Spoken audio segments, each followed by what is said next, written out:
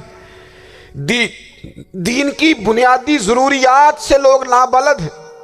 میں آپ کو کس طرح یہ بات سمجھاؤں کہ ہزاروں کی تعداد میں طلاقیں اس لیے ہوتی ہیں کہ مردوں کو طلاق کے مسئلے نہیں آتے، انہیں پتہ نہیں ہے کہ مجھے حقوق زوجین کے معاملے میں کیسے چلنا ہے۔ ڈھیر سارے گھروں میں تباہی اس لیے ہے کہ تربیت اولاد کا دینی منہج ہمیں نہیں پتہ۔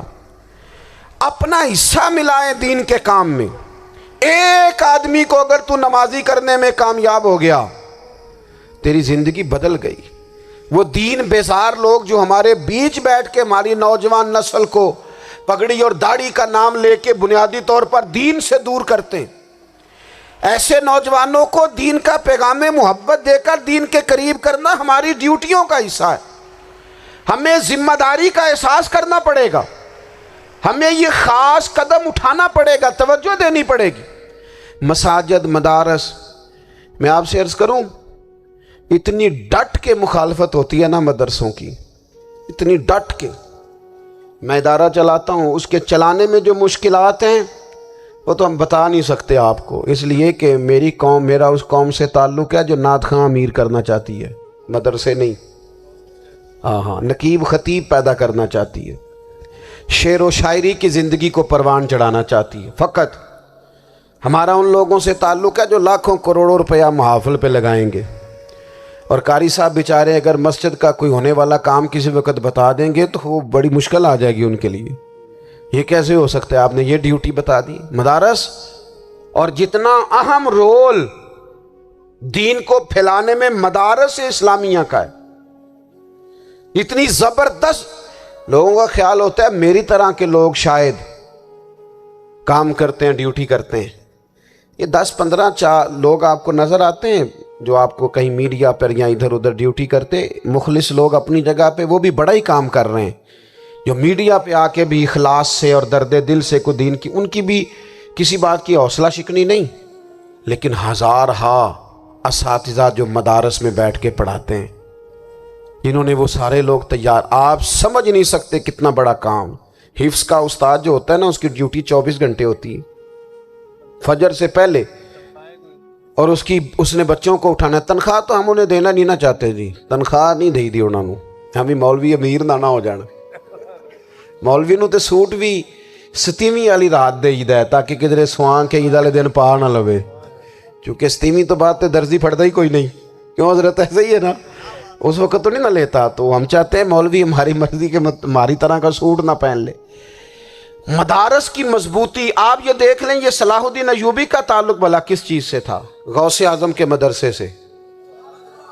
حضور غوث اعظم کے مریدوں کی جماعت اس کے ساتھ شامل تھی۔ کون لوگ تھے جنہوں نے مدارس سے فیض پایا؟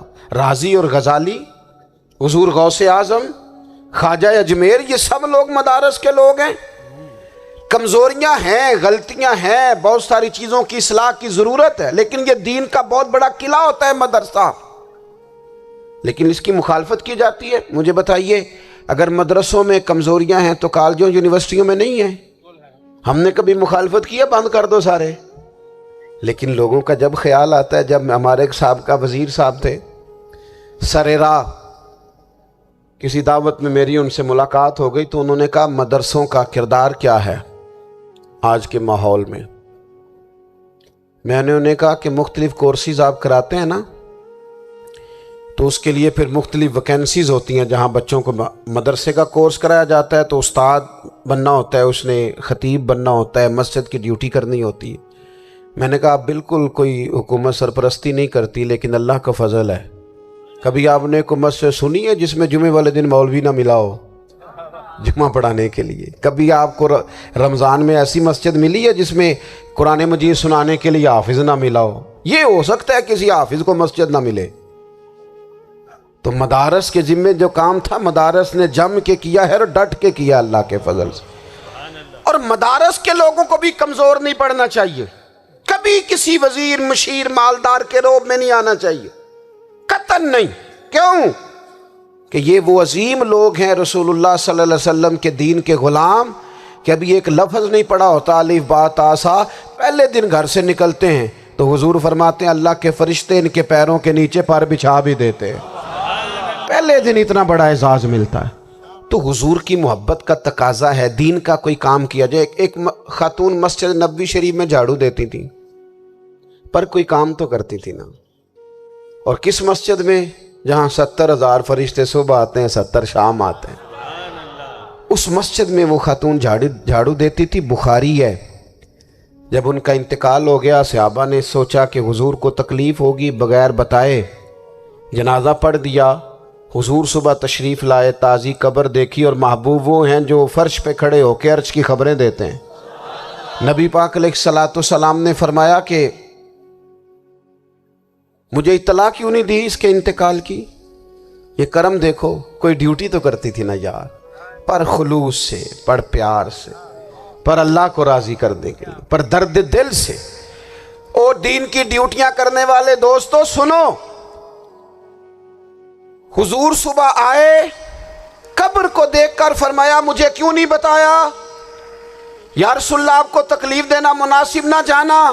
تو قبر پہ کھڑے ہو کے حضور نے فرمایا صف بناؤ، میں دوبارہ جنازہ پڑھاؤں گا، صف بناؤ، میں دوبارہ جنازہ پڑھاؤں گا۔ کوئی ڈیوٹی تو۔ تیسرا تقاضا حضور کی محبت کا، سمجھو میں بس بڑی جلدی بات سمیٹنے لگا ہوں، حضور کی امت سے پیار کرو، یہ نبی پاک کی محبت کا تقاضا ہے۔ حضور اس بندے سے بڑے راضی ہوتے ہیں جو حضور کی امت سے پیار کرتا ہے۔ آپ کو پتہ ہے حضرت جبریل امین علیہ السلام نے معراج کی رات حضور علیہ الصلوۃ والسلام سے عرض کی تھی کہ اللہ کی بارگاہ میں عرض کیجئے گا میری بھی ڈیوٹی لگ جائے آپ کی امت کے ساتھ محبت کرنے پر۔ تو یہ کیوں کہا تھا انہوں نے؟ علماء نے لکھا اس لیے کہا تھا کہ حضرت جبریل بھی جانتے ہیں کہ حضور کی امت سے محبت کی بات کی جائے نا تو نبی پاک راضی ہوتے ہیں۔ امت سے پیار کرو گے نا، امت سے ایک صرف بات کا خیال رکھنا، عقیدہ برا ہو تو بات دوسری ہے، ورنہ میرے محبوب کی امت کا ایک ایک شخص جو مدینے والے کا کلمہ پڑھتا ہے، جو حضور کا غلام ہے، اس کے بارے میں اپنے دل میں گنجائش رکھنا، پیار رکھنا، وارفتگی رکھنا۔ او دوستو، یہاں لوگ کس طرح گروہوں کو، جماعتوں کو سپورٹ کرتے ہیں۔ نبی پاک نے اس امت کی کثرت پر فخر بیان کیا اور حضور فرمانے لگے 120 صفیں جنتیوں کی ہوں گی، قیامت میں 80 صفیں صرف میری امت کی ہوں گی۔ میں کثرت امت پر فخر کروں گا۔ ان لوگوں سے پیار کرنا ہے، ان کے دکھ درد کو سمجھنا ہے۔ پتہ ہے آج کیا ہوتا ہے؟ آج ہمیں نا مختلف چھوٹے چھوٹے ملکوں میں بانٹ دیا گیا، تو ہم کسی دوسرے مسلمان بھائی کا درد نہیں محسوس کرتے، ہم گھروں میں نہیں محسوس کرتے۔ پڑوسی پر ظلم ہو رہا ہو تو ہم کہنے پتر ساڈا نہیں مسئلہ، یہ مسئلہ ہے، تینوں کی لگے۔ حالانکہ پڑوسی کی آگ اس لیے بھی کسی وقت بجھا دینی چاہیے کہ پڑوسی کی نہ بجھائی جائے تو اپنا گھر بھی زاد میں آ جاتا۔ آج امت مسلمہ سے ہمیں بس لگا دیا گیا اپنے حصے کی روٹی کماؤ، اپنے حصے کی کوٹھی بناؤ، اپنے حصے کی گاڑی خریدو، اپنے حصے کا کام کرو۔ امت کا درد، امت کی بات، وحدت امت کا تصور، امت کا دوبارہ سے وہ شان، ارسل رسولہ بالہدی ودین الحق لیظہرہ علی الدین کلہ، وہ تصور کب ہوگا؟ اس وقت ہوگا جب ہم بات امت کی کریں گے۔ نبی پاک علیہ السلام نے فرمایا مسلمان کی مثال ایک جسم کی طرح ہے، جسم کے ایک حصے کو تکلیف ہو تو سارا آزمائش میں آ جاتا ہے۔ مجھے بتاؤ یہ انگلی درد کرتی ہو، یہ انگلی جسم کا حصہ ہے نا، تو میرا خیال ہے دماغ یہ کہہ دے گا کہ انگلی کی درد ہے نا مینوں کی لگے، دل کہہ دے گا کوئی نہیں ٹینشن لینے، انگلی کا مسئلہ ہے نا۔ ایسا نہیں ہوتا، بلکہ جب انگلی میں درد ہوتی ہے تو دماغ منصوبہ بندی کرتا ہے کہ اس کا علاج کیسے ہو سکتا ہے، دل پریشان ہوتا ہے، پیر چل کے جاتے ہیں، ہاتھ وہ دوائی وصول کرتے ہیں، دانت اسے چبا کر، حلق اسے نگل کر، معدہ اسے ذخیرہ کر کے جسم میں پھیلاتا ہے، پھر جا کے انگلی شفا پذیر ہوتی ہے۔ ایک حصے کو درد ہو تو سارا حصہ کام پہ لگ جاتا ہے۔ اسرائیل اگر تکلیف دے رہا ہے فلسطینیوں کو تو ہونا چاہیے تھا نا بعض مسلمان حکمرانوں کو نیند نہ آتی، وہ درد دل محسوس کرتے۔ ہونا چاہیے تھا نا کہ بعض لوگ یہاں ہم کیا کرتے ہیں بھلا بیٹھ کے، اب تو مجھے بعض چیزوں سے کوفت بھی ہونے لگا، ہم دیتے ہیں بیان، مذمت۔ آپ کے بیان دینے سے کیا ہوگا؟ فلانے نے بھی بیان دے دیا، فلانے نے بھی کلپ دے دیا، یہ کیا کر رہے ہیں؟ یہ تو آپ زندہ رہنا چاہتے ہیں۔ وہ جس طرح آج کل ہمارے ہاں بہت ساری چونکہ جماعتیں ہیں تو کشمیر ڈے آتا ہے نا تو مل کے ریلی نہیں نکالی جا سکتی، سوال نہیں پیدا ہوتا، کیونکہ ہمیں جماعتوں کو زندہ رکھنا ہے۔ اس جماعت کی خبر الگ لگنی چاہیے، اس جماعت کی خبر الگ، تو ایسے کوئی انقلاب آئے گا؟ یاد رکھنا امت کو پوری کو ایک طاقتور آواز بننا پڑے گا، ہمیں تھوڑا تھوڑا اوپر اٹھ کے سوچنا پڑے گا۔ خدا را اللہ تعالیٰ مجھے معاف کرے اگر کوئی بات میں ستی کر رہا ہوں، دل کی گہرائی سے عرض کرتا ہوں اب تو بڑا سخت وقت آ گیا۔ اب چونکہ اب تو کیمرے کی آنکھ آئی ہے تو وہ زخمی بچے دیکھے نہیں جاتے، وہ تڑپتی مائیں دیکھی نہیں جاتی، وہ سسکتی اور آواز دیتی بیٹیاں سنی نہیں جاتی۔ وہ آوازیں ایسی ہیں جیسے وہ رات کے سناٹوں میں چیخیں بن کے لوگوں کو جگایا کریں گی۔ خدا را کچھ جرم ایسے ہوتے ہیں جن کی سزائیں بڑی سخت ہوتی ہیں، جن کی معافی بڑی مشکل سے ہوتی۔ اپنے اندر جذبہ ایمانی پیدا کریں۔ اور میرے دوستو بستر پر بھی تو لوگ ماری جایا کرتے ہیں نا۔ اپنی زندگی رسول اللہ صلی اللہ علیہ وسلم کے دین کے نام کرو، جذبہ جہاد، شوق شہادت اور عشق رسول، یہ عناصر ہیں جو امت مسلمہ کو پیروں پر کھڑا کریں گے۔ 2 منٹ کے لیے سوچو، امت اگر اسی طرح کٹتی رہی، پریشان رہی، دکھتی رہی، اور باری باری کر کے، اقبال نے کیا کہا تھا؟ اس نے کہا تھا وطنوں میں، انہوں نے کہا تھا کہ ان تازہ خداؤں میں بڑا سب سے وطن ہے، جو پیرہن اس کا ہے وہ مذہب کا کفن ہے۔ تو اقبال ہم کیا کریں؟ کہنے لگے بازو تیرا توحید کی قوت سے قوی ہے، اسلام تیرا دیس ہے، کیونکہ تو مصطفی ہے۔ تو بحیثیت مسلمان سوچنا شروع کر، بحیثیت مسلمان، اور یوں تو سید بھی ہو، مرزا بھی ہو، افغان بھی ہو، تم سبھی کچھ ہو، بتاؤ کہ مسلمان بھی ہو۔ تمہارے اندر کہیں سے کوئی مومن بھی بولتا ہے کہ نہیں؟ علاقائی تعصبات اور ملکی سرحدوں میں قید ہو جانے والوں، تم ایک نبی کی امت ہو۔ کیوں نہیں سمجھتے کہ جب کشمیر کی بیٹی روتی ہے تو مدینے والے محبوب پاک علیہ السلام کی امت کی بیٹی روتی ہے، جب فلسطین کی بیٹی روتی ہے تو امت کی بیٹیاں روتی۔ خدا را کچھ درد دل اپنی طبیعت میں پیدا کریں۔ میں حکمرانوں کی بات نہیں کرتا، میں تو عام لوگوں سے ایسے تبصرے سنتا ہوں جو نہیں کرنے چاہیے۔ اور نہیں جی نہیں، دوسرا رخ بھی دیکھو، عام آدمی اٹھ کے، عام لوگ بھی یہ خطرناک سوچیں اور ان سے خوفناک نتائج برآمد ہوں گے۔ تو 3 باتیں میں نے آپ کی خدمت میں عرض کی ہیں۔ ایک تو کوشش کریں اپنی زندگی کے اندر کہ زندگی کو سادہ کریں، پیسہ ضرور کمائیں لیکن پیسے سے پیار نہ کرو، پیار تو مدینے والے رسول سے کرنا۔ دولتیں، ہرس، ہوس، طمع، ان سے باہر آؤ۔ اور دوسری گزارش آپ کی خدمت میں یہ عرض کی ہے، کچھ نہ کچھ دین کا کام، اور اس میں بھی شہرتوں سے بچتے ہوئے، تصویروں سے بچتے ہوئے۔ میں ہر محفل میں شاید کہتا ہوں میری فوٹو آ رہی ہے اور لائیو آ رہا ہے اور فلاں ہو رہا ہے، لیکن اس محفل کا خوبصورت انسان وہ ہے جو سب سے پیچھے بیٹھا ہے، وہ کسی فوٹو کے لیے نہیں آیا۔ اور میں ڈھیر سارے لوگ دیکھ رہا ہوں، یہ جو آگے بیٹھ جاتے ہیں بعض اوقات 5، 7، 10 لوگ، یہ بڑی تصویر سازی کرتے ہیں، لیکن جو پیچھے بیٹھے ہوتے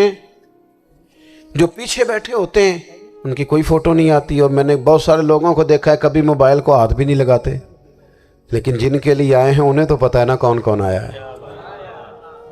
اور کچھ دین کے لیے کریں۔ اور تیسری گزارش آپ کی خدمت میں یہ ہے کہ امت بن کر بھی ضرور سوچیں اور امت کے دکھوں کا مداوع بھی کریں، اور امت مسلمہ کا درد بھی اپنے سینے میں ضرور محسوس کریں۔ اللہ تعالی ہماری اس بزم کو۔ یہ ایک بات اور سن لیں جی، نبی پاک علیہ الصلوۃ والسلام نے ارشاد فرمایا، لائیں جی، حضور سید عالم علیہ الصلوۃ والسلام نے ارشاد فرمایا کہ جب تک بندہ اللہ کے بندوں کی مدد میں رہتا ہے نا، اللہ بھی اس کی مدد کرتا رہتا ہے۔ یعنی اگر آپ امت کے لیے سوچتے ہیں، کوئی امت کے لیے فکر پیدا کرتے ہیں، کچھ امت کی سوچیں لاتے ہیں، تو اللہ بھی مدد فرمائے گا۔ اور یہ بات اچھی طرح یاد رکھیں، جب بھی بندہ کوئی ایسا کام کرتا ہے نا جو خالص اللہ کی رضا کے لیے ہو، تو رب کی مدد ضرور آتی ہے۔ وَلَقَدْ نَصَرَكُمُ اللَّهُ بِبَدْرٍ وَأَنْتُمْ أَذِلَّةٌ